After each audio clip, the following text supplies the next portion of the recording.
blessures, notamment liées à des allégations de recours excessif de la force dans le cadre de conflits qui ont commencé en mai 2024 en Nouvelle-Calédonie.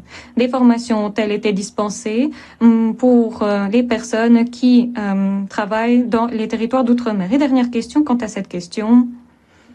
L'information effective fournie au grand public.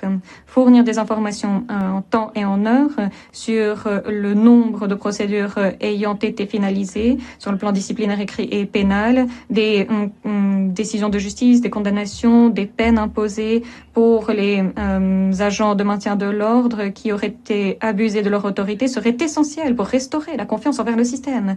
Et qu'avez-vous donc prévu de faire quant à tout ceci? Et j'aimerais maintenant reprendre le point 14.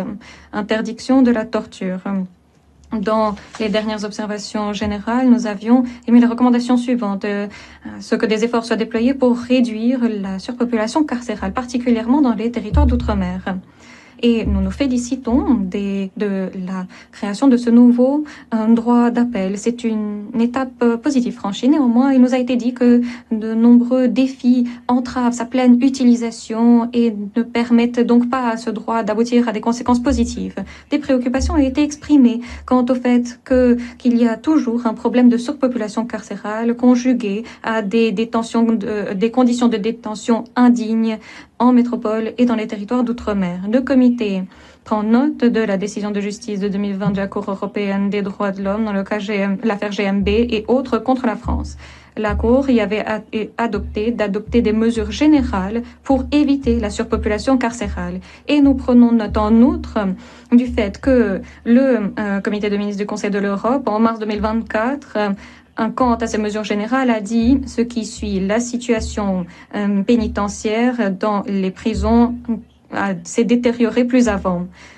Les conditions indignes de détention ont été soulignées en 2021. Et donc, quelles mesures ont-elles été prises par l'État pour fournir des informations quant à ces informations au sein de la population carcérale?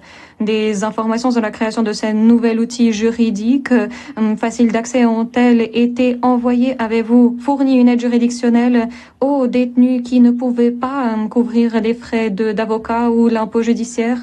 Et pourriez-vous nous donner quelques informations supplémentaires quant à l'efficacité de cette mesure visant à transférer une personne vers un autre établissement pénitentiaire, en gardant à l'esprit le fait que tous les établissements pénitentiaires sont surpeuplés, notamment dans les territoires d'outre-mer? Et quelle est votre expérience après toute une série d'années de l'utilisation de ce nouvel outil? Dans combien d'affaires ce nouveau recours a-t-il pu mettre en lumière des violations de droits humains des détenus? Cette mesure a-t-elle permis, en fin de compte, la rénovation d'établissements pénitentiaires?